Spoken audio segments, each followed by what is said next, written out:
पहा मैत्रिणींनो, मी आले आहे आज एक नवीन रेसिपी घेऊन. तिचं नाव आहे मी अप्पम बनवणार आहे, अप्पे. तर याच्यासाठी मी घेतला आहे 1 आणि अर्धा कांदा,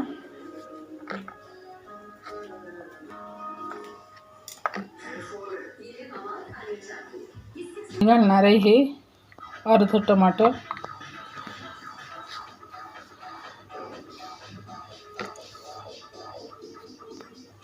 चार ते 5 हिरव्या मिरच्या. त्याला मी आता चॉप करून घेते आहे.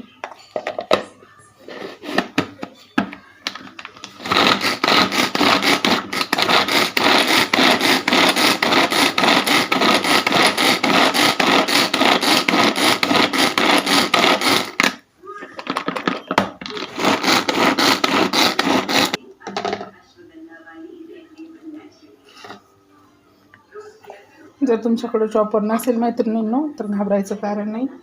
तुम्ही त्याला हाताने पण आपण रेग्युलर जसे कट करतो कांदा टोमॅटो तसं पण कट करू शकता. तुम्ही पाहू शकता हे माझं झालेलं आहे. या पद्धतीने मी कट करून घेतला आहे. चला तर मी आता पुढे काय करायचं ते सांगते तुम्हाला. आता मी हा आपला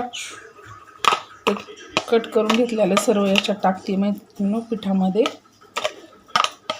आणि असं चॉपरनंच मी का केलं तर माझ्याकडे अवेलेबल होतं आणि वेळ पण कमी लागतो, त्यामुळे मी चॉपरचा यूज केला. नाहीतर आपण त्याला रेग्युलर चाकू आणि याच्याने पण कट करू शकतो. असं जरुरी नाही आहे की चॉपरच हवा आहे.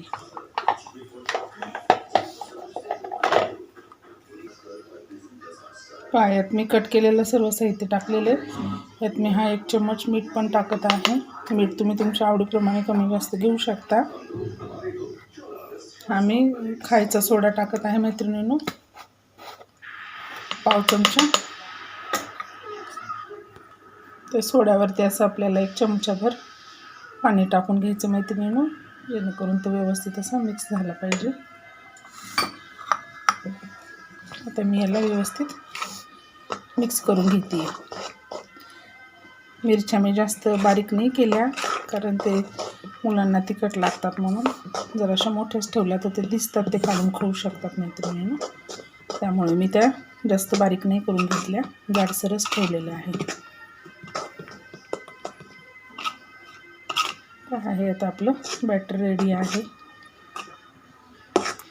आप्पे बनवण्यासाठीचं. चला तर आता आपण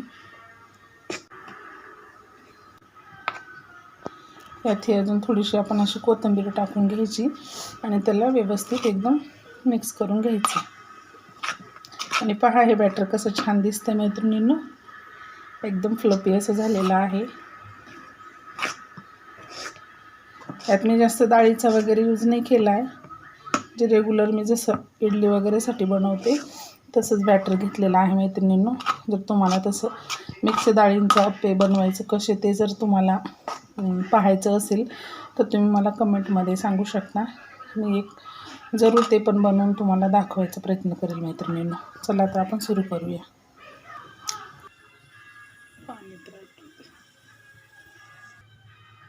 पाया आपल्या भांड्यामध्ये मी थोडं असं तेल टाकते हे मैत्रिणींनो.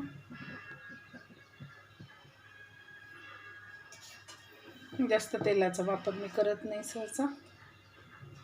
तर हे आपलं बॅटर मी यामध्ये टाकून घेते.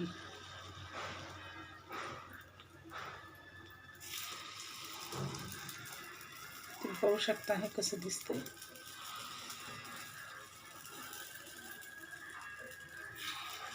ही पण झटपट होणारी रेसिपी आहे. जर तुम्ही इडलीचं पीठ बनवत असाल तर थोडंसं तुम्ही एक्स्ट्रा कधी ते बनवून ठेवलं. याचं प्रमाण 1 ग्लास तांदूळ आणि 1/2 ग्लास उडदाची डाळ आणि अर्धा चमचा मेथ्या घेतलेल्या आहे मैत्रिणींनी. मी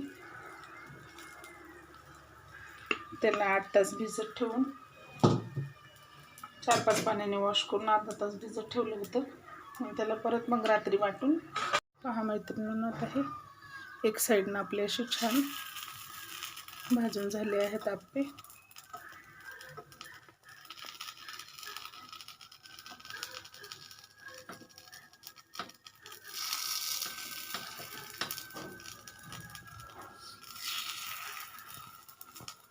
एकदम झटपट होणारी रेसिपी आहे ही पण. तुम्ही जरूर ट्राय करून पहा आणि कशी झाली आहे मला कमेंटद्वारे सांगायला विसरू नका मैत्रिणींनो. आणि तुम्ही तुमचे आप्पे कशा पद्धतीने बनवता तेही मला सांगायला विसरू नका.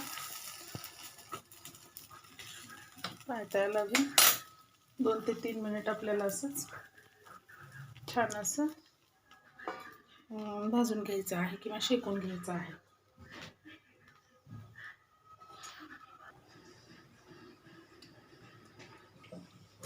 चला तर आपण हे झालं आहे का पाहूया मैत्रिणींनो. छान पद्धतीने हे अप्पम आपले आता खाण्यासाठी रेडी आहेत. तुम्ही पाहू शकता दोन्ही बाजू याच्या व्यवस्थित अशा भाजल्या गेल्या आहेत. चला तर मी याला आता एका प्लेटमध्ये काढून घेते. पहा मी आता खाण्यासाठी आपले अप्पम रेडी झाले आहेत. मी ते काढून घेते आहे प्लेटमध्ये. याच पद्धतीने मी आता हे आपण टोमॅटो सॉससोबत किंवा कोणत्याही आपल्या आवडते चटणीसोबत तुम्ही खाऊ शकता मैत्रिणींनो. चला तर मी आता माझा हा दुसरा सेट पण याच पद्धतीने बनवून घेते. तुम्ही पाहू शकता.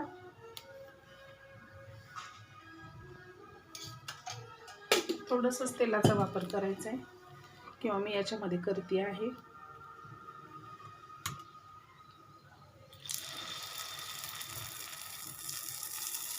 मैत्रिणींनो 1 चमचा आपल्याला बॅटर याच्यात टाकायचं आहे.